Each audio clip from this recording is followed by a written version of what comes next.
New information tonight in the shooting death of an unarmed black man in Oklahoma. The White Reserve Sheriff's deputy who's responsible turned himself in today and was charged with second-degree manslaughter.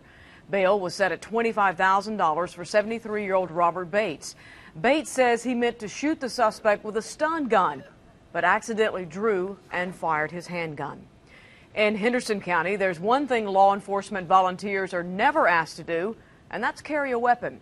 They play a vital role for many counties that are strapped when it comes to cash and manpower. News 13's John Lee is live in Hendersonville. And John, whether it's traffic duty or courthouse security, the county relies on volunteers every day. And here's an example of the vehicles that are driven by those volunteers, clearly marked, as you can see. In fact, it says volunteer in 7 different spots on these vehicles. They come from all different walks of life, and proudly putting on that uniform is their way of giving back. And now I'm going to rotate around your wrist like this, okay? So just relax. This fingerprint room gives other departments a blueprint for how volunteers can be utilized. The criminals are done over at the detention center. We just do the nice people in here. You need your social security number? Rick Feiner and Bob Huskey are here partly for the camaraderie. Today it was Pick on Rick Day. Usually it's pick on me. Donating their time for almost 2 decades. Okay, move this way just a little bit. Called VIPs or Volunteers in Partnership. Can you step over a little bit more? But they don't have the illusion of being real deputies. I don't think it's necessary for us to be armed. In uniform, we must not carry weapons.